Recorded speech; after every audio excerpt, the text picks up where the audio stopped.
Bismillahirrahmanirrahim. Assalamualaikum Ustaz. Waalaikumsalam warahmatullahi. Apa yang dimaksud jual beli murabahah? Bolehkah jual beli murabahah melalui bank syariah? Nah, alhamdulillah wassalatu wassalamu ala rasulillah wa ala alihi wa sahbihi wa mawala. Kata murabahah ini diambil dari kata ribhun yang artinya keuntungan. Di masa silam misalnya ada orang yang dia ingin memiliki barang tertentu, terus dia minta ke orang lain, tapi ketika itu dia nggak bawa duit. Dia minta ke orang lain, ishtari hadza urabbihuka.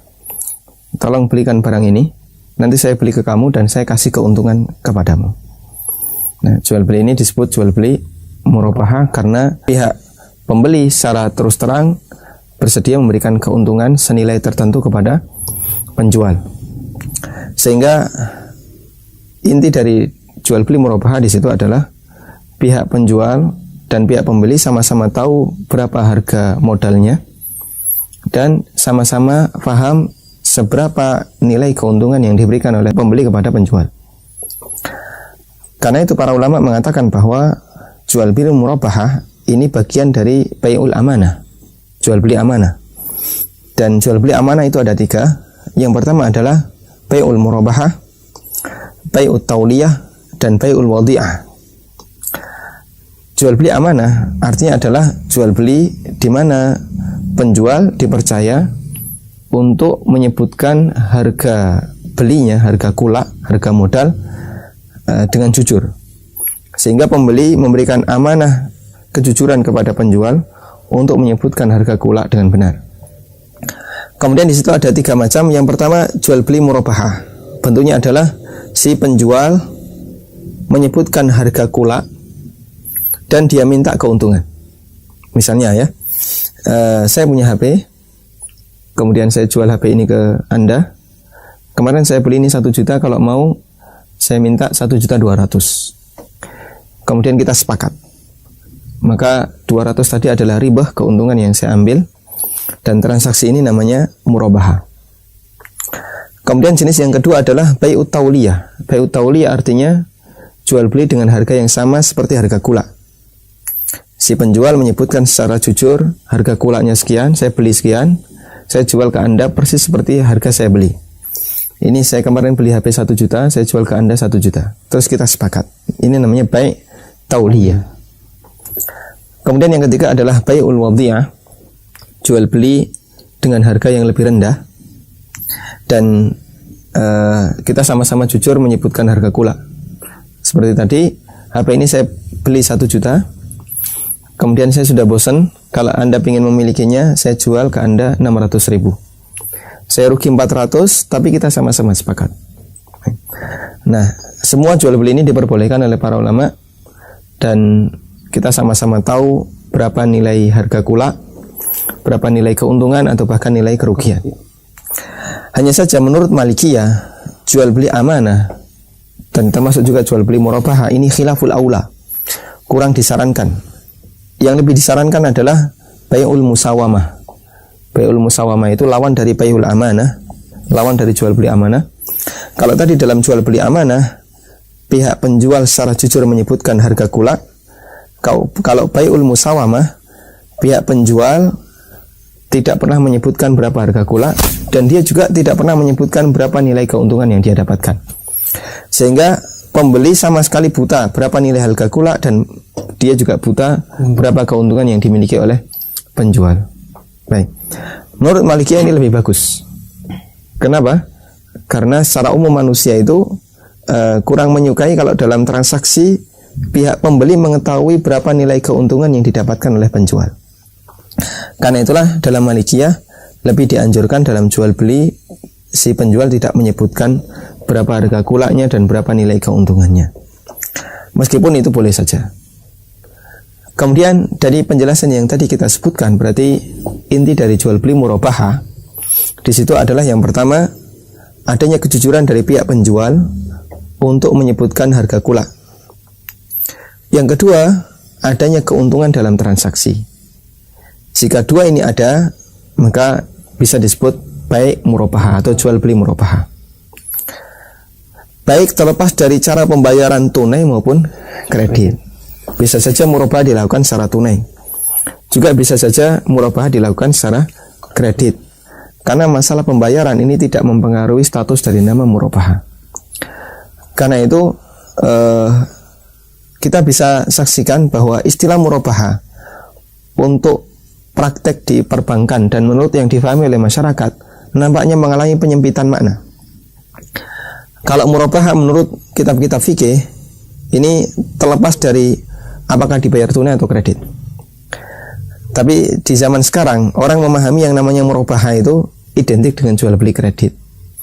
Ya, cuman dilakukan dengan bank syariah atau dengan BMT atau dengan lembaga keuangan syariah yang lainnya. Dan ini kesalahan dari sisi istilah, karena yang benar murabahah itu tidak ada sangkut pautnya dengan cara pembayaran baik tunai maupun kredit. Ini yang mungkin perlu kita luruskan, bahwasanya baik murabahah itu tidak harus dibayar secara kredit. Bagaimana transaksi jual beli murabahah melalui bank syariah. Baik. Murabahah itu termasuk termasuk jual beli.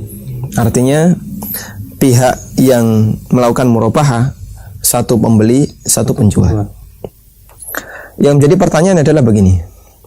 Perbankan syariah di tempat kita, mereka berada di bawah regulasi Bank Indonesia dan OJK. Dan secara undang-undang, perbankan syariah di tempat kita, mereka tidak dibenarkan untuk melakukan transaksi jual beli. Jadi bank nggak boleh kemudian dia misalnya kulak mobil atau kulak rumah, beli mobil banyak atau beli rumah banyak, kemudian dia pasang promosi di depan kantor, mobil ini kita menyediakan mobil A, B, C dijual, nggak ada. Itu murni pembiayaan atau jadi bank tidak dibenarkan untuk melakukan seperti itu. Sehingga kita mempertanyakan, kalau kemudian bank itu tidak diizinkan untuk melakukan bisnis real, tidak boleh menjual, beli barang kemudian dia jual, maka bagaimana mungkin transaksi mereka bisa disebut murabahah? Padahal murabahah itu baik jual beli, ya. Sementara bank tidak dibenarkan untuk itu. Kemudian sisi masalah yang kedua, kalau tidak salah sekitar tahun 2008 atau 2009 terjadi permasalahan antara pihak bank syariah dengan Dirjen Pajak. Jadi ketika bank syariah menganggap bahwasanya transaksi kami adalah murabahah, berarti nanti terjadi dua kali transaksi. Pertama, transaksi bank dengan developer atau bank dengan dealer untuk mendapatkan mobil atau mendapatkan perumahan.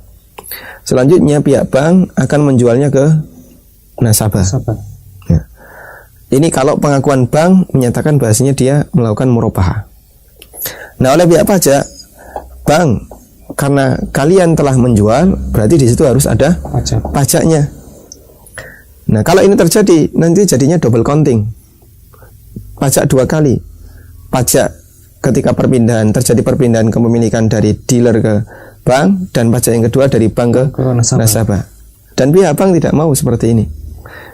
Sehingga dengan alasan ketika pihak pajak menuntut hak pajak dari bank, maka kemudian oleh bank menyatakan bahwa kami tidak menjual, tapi kami melakukan pembiayaan. Jadinya secara realita tidak konsisten. Dia menyatakan bahasanya bank melakukan murabahah dengan menjual barang-barang tadi, tapi ternyata dalam prakteknya ketika itu berhadapan dengan pajak, bank menyatakan bahasanya itu pembiayaan.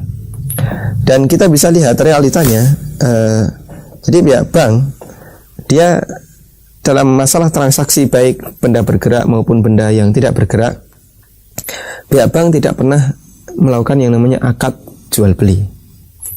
Karena itu untuk transaksi yang dikreditkan semacam ini dengan wakalah gitu. Biasanya nasabah akan diminta untuk datang ke dealer atau developer ngasih DP, sehingga sudah terjadi transaksi antara nasabah dengan dealer atau developer. dia ngasih DP ke dealernya atau Jadi jual developernya. belinya itu antara nasabah dengan developer. Developernya Bukan yang terjadi. banknya berarti. Nah, mengingat karena developer atau dealer minta uang tunai, sementara nasabah tidak punya uang tunai, dia datang ke bank. Nah, dari referensi bank ini oleh pihak bank dilunasi secara tunai, dan selanjutnya pihak nasabah membayar cicilan itu ke bank dengan tentu saja ada marginnya di situ, ada nilai lebih.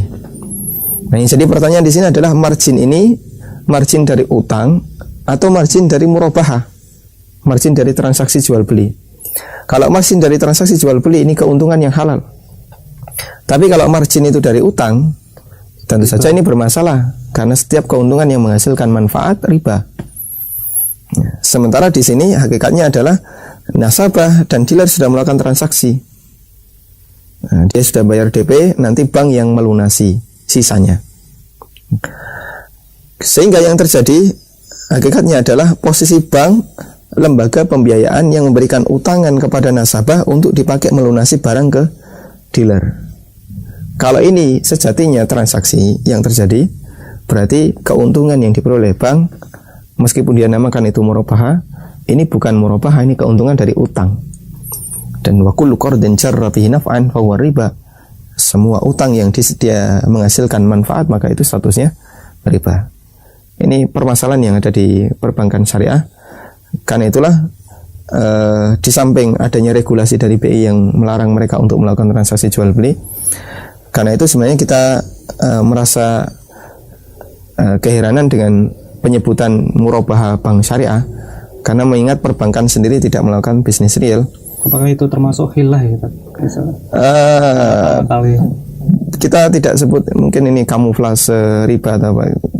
Usaha yang sangat bagus untuk menyesuaikan diri dengan syariat. Cuman kalau kemudian itu tidak jual beli, itu utang, ya jangan sampai mengambil margin. Terus gimana caranya biar dia bisa mengambil margin dengan cara yang halal? Lakukan jual beli.